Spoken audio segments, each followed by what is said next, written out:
Yo! What's up, YouTube? It's your boy, Gia motherfucking Vani, back in the motherfucking his house. Today, we're gonna be talking about my trip from Montreal. So, let's just get into it. Let's get into the climbing.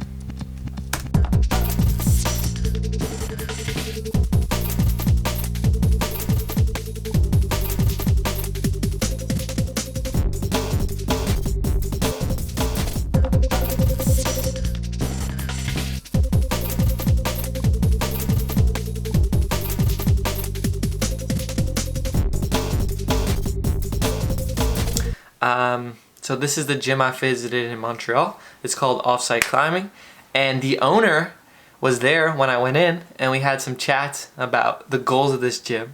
And he was saying that this gym is very training forward. It's for people who want to get stronger, and that's me. So I'm up in there. I will say everything was extremely sandbagged. The V3s were feeling like V4s, but that's totally a-okay.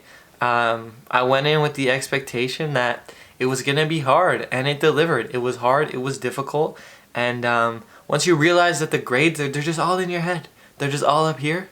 Climbing gets a lot more fun when you stop chasing the grade so feverishly. Here we go. Finished my first warm-up climb, this little blue climb here. I think it was about V2, V3. It was kind of brutal. Whatever they graded it as, I think it was graded as V3. Quite brutal, if I'm going to be completely honest. Here we go on this little green guy here. This green guy was absolutely demonic. Just kidding. It was just hard in the warm-up because my fingers were still cold. But once my fingers got cold, this went down easily. But you know, as of right now, we just had to fall off real quick because I was definitely not warm enough to be pulling on these cramps. Quickly, a side note, I just want to talk a little bit about Wayyyy and why the channel name has changed and what I'm doing moving forward. So for me, Wayyyy is a lifestyle and climbing brand focused on aesthetics. I just want to show that climbing is compatible with anybody's lives, whether you're in the city or out in the country climbing on the crag all the time. And I also do want to do custom garments and fashion stuff in the future, all under the same little umbrella. So look out for that. If you're interested in textiles and subscribe down below, leave a like. Okay, back to the climbing. Yes, I fell right there. See, I kept you on I left you on a little cliffhanger there. Yeah, finally got those words out. Here we go on this red climb. Now, for some of you guys that don't know, yes, me, I injured left shoulder out of commish. Right now, it's feeling all right. Everyone listen up. Oh, yeah, it do be popping and logging. But it's actually feeling a lot better. So that's a positive. Right now, it feels about 80%. It's been injured for a long time, and it's been slowly deteriorating throughout the last year because I haven't rehabbed it. At the end of this month, I will be back to climbing. And when that happens, it's over for all y'all. Just kidding. But as you can see here, my beta had to switch up. I had to go right hand instead of left, which I think left was intended, but we had to go right hand, but still got the send quite easily. Not too shabby.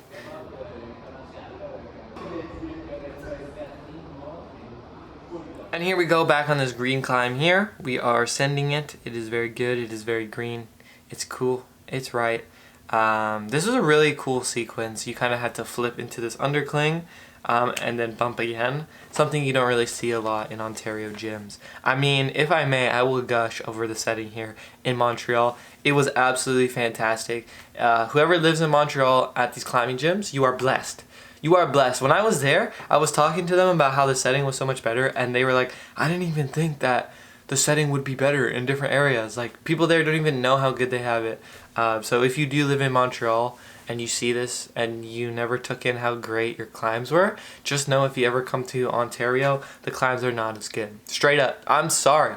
And we gotta get up to this standard. So leave a like down below if you wanna get Ontario to Montreal climbing standards. This is for all the climbers out there. You know, you leave a like, I'm gonna go personally to your gym and tell your climbing gym owner to up the setting because it was ridiculous. The setting was so good, especially here in this yellow one. Another beautiful set by the people at Offsite. And all these blocks here, they're just training blocks. They're so fantastic for learning the movements and getting accustomed to different grips and different positions. This yellow one was giving me quite some trouble. In the end, I actually almost broke my knee rocking over on it. But I did end up doing it, and it was super difficult. I'm just gonna be real. It was pretty difficult. The hold that you match at the end, or the second last hold that you have to match for when you get the foot up, super bad. Literally felt like nothing. You could just barely match it, and then you just have to really rock over your hip, pull up. It's a good climb. It's a great climb. Really teaches you how to place your feet. Really teaches you that, you know, your hips are probably more important than your arm in most situations. So it was good. It was good. And you know, if you were wondering how my shoulder was in Montreal, it felt quite great. I would say first day felt the best. Second day felt absolutely terrible. And on this day here, climbing at Offsite, which was my third day on, it felt okay. It didn't feel really good, did not feel terrible. It felt about as I would usually expect it. And here's a highlight for me in my entire Montreal climbing trip. The tension board. Tension board 2, baby. If I may get excited once more, the tension board is the best board out of all of them. Alright?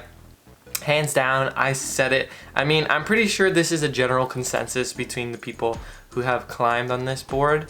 And the reason being is that the holds are ergonomic and comfortable, and yet still grueling and hard to grip on.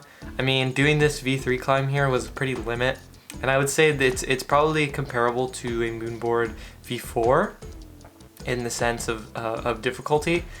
But something that is way better than on the Moonboard is the level of fluidity, the angles of the holds that you're climbing at, the nuance in each movement. I mean, it felt like I was just climbing on the wall, but with the Moonboard difficulty. Another thing I do want to mention is that climbing on the tension board, you will feel it in your forearms. I don't know why this board forces you to squeeze so much. Maybe it's because the feet are a little bit worse than what's typical on the Moonboard, but you are squeezing so hard on every move. Like, I really felt like I was getting a full workout.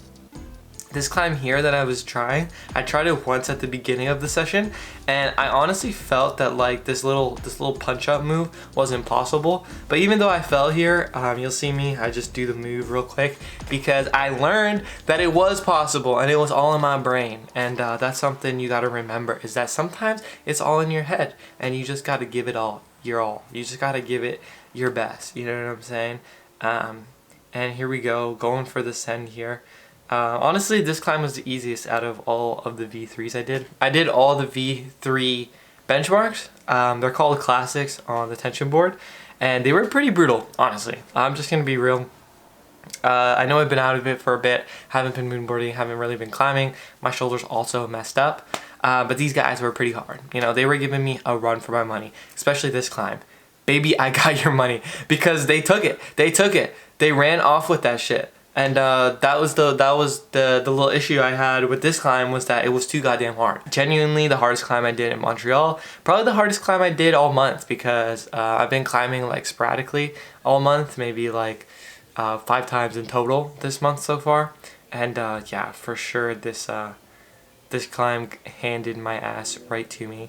It was super brutal, especially this crimp I'm about to throw to, this little chip. I promise you it was maybe, let me get it. It was maybe like half a pad. If you climbed on the tension board, let me know down below what you think of the grading. Yeah, I thought it was good. It was nice. The V3s were hard. I think maybe it's a bit sandbagged, but I guess there's just the culture around tension board. But I've seen Lloyd Duong climb on the tension board, and he's been absolutely crushing this thing. Sending V9s and stuff, V8s every session. And he is actually downgrading a lot of climbs. So I don't know, maybe the low end and the high end have some discrepancies. Maybe it's actually completely accurate. I'm just a baby. But if you have climbed on the board, let me know. Super curious to hear some other opinions about it.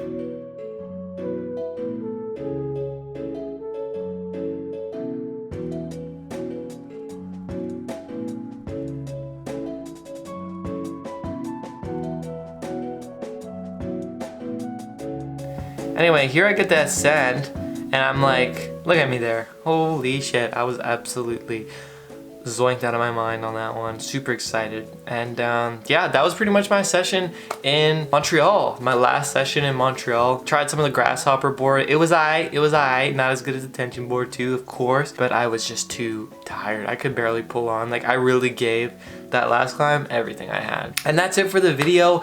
Shout out to Montreal Climbing for sponsoring this shit. That's me. I'm Montreal Climbing. I'm sponsoring this shit. If you do like these videos, I'm also going to be releasing a mega session of some of the top moon boarders in all of Canada crushing, and my boy Sheldon sent a big project of his in that video, so that is coming up. And if you're about to psych, make sure to like, leave a comment, subscribe down below, and I'll see y'all later. Peace!